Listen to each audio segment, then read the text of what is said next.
Hello. Happy Monday. Welcome back. I hope you had a great weekend. It's September the 8th, 2025, and we're back for another week of daily reflections.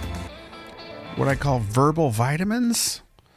I don't know, something to get your mind, get my mind right, and maybe it'll get your mind right. I think that's really the premise of this. I'm working on a full-blown business podcast. And we're looking at like a 90-day launch period with a party in Manhattan, and it's just super exciting. So it's been really fun, as I'm doing these daily kind of quick hits, if you will, to be thinking about the longer form show with video and all that stuff. So I like it all. It's super exciting. Now I am, as of this recording, by the time you listen to it, I'm actually going to be on a plane. And so I've pre-recorded some episodes so we can keep this party rolling and not, and be consistent. So it is Monday, but actually I'm recording it beforehand. And so I'm not going to talk about the weather because it changes too much, but I'm looking at, I look at almanac.com a lot for some of the information. And I like the little trivia they have here. And the question of the day for September 8th is, when were horses first domesticated? I didn't know this. Do you know the answer? Do you have any idea? How long ago was it? Just take a quick guess in your head. Well, I can tell you it was a long time ago because, at least according to this site, reportedly horses were tamed for transportation purposes in 2700 BC. So I guess that would be over 5,000 years ago. Well, just under 5,000 years ago, by people living in the area now known as Ukraine. So horses have been domesticated for quite a long time, it sounds like. Let's see. Oh, they also list a word of the day, which is cubit. Cubit. 18 inches, derived from distance between the elbow and the tip of the middle finger. Also an interesting factoid.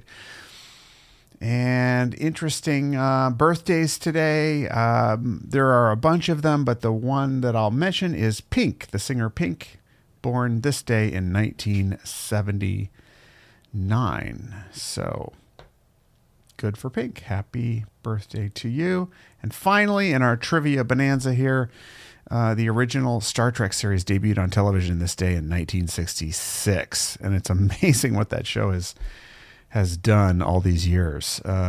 Still different iterations of it that continue to be very, very popular. There's something about the idea of being out in space and exploring new worlds that I think just appeals to people. I know it did for me. Although, are you a Star Trek person or more of a Star Wars person, or neither? Which one is it? Okay. Well, so I've got a lot of different topics on my mind these days, partly because I'm in creation mode. And when I'm in creation mode, it's so up and down. There's days that feel great, days that don't feel great. And you got to keep your head on straight. But one thing I was reflecting on recently, and maybe this will be helpful to you, especially as you begin a week, is that the difference between being kind of out of gratitude, out of focus,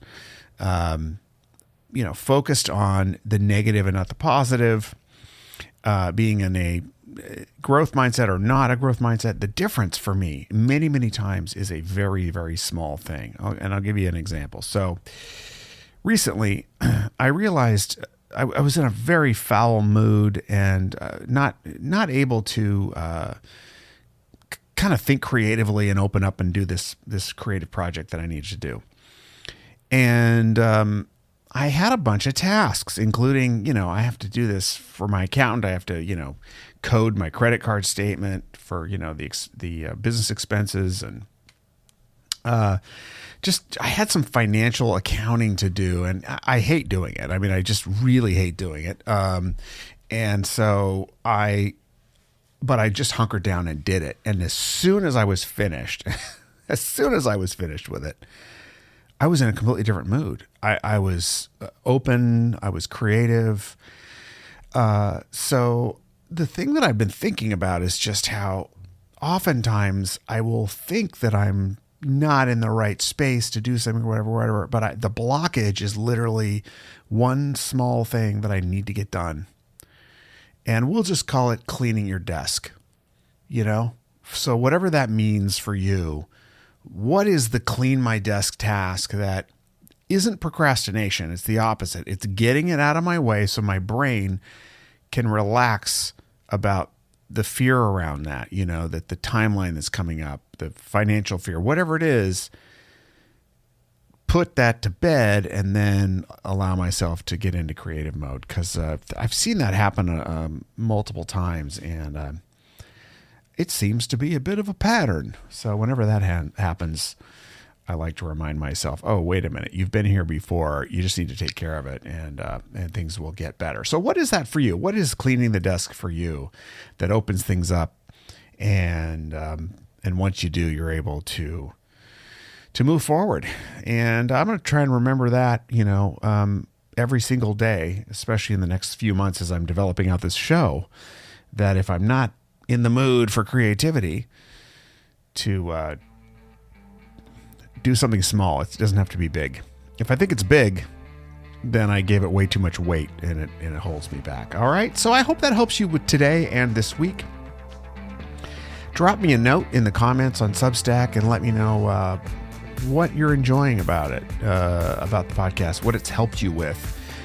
You can also let me know, hey, I want you to talk about something different, or, what about these other topics? That's fine too. Just keep it positive. Focus on something that you'd like, because that's always more actionable than negatives are. All right. So with that said, I will bid you adieu for today, and just remind you, as always, be good to yourself and to others, and we'll check in tomorrow. Thanks for listening. Bye-bye for now.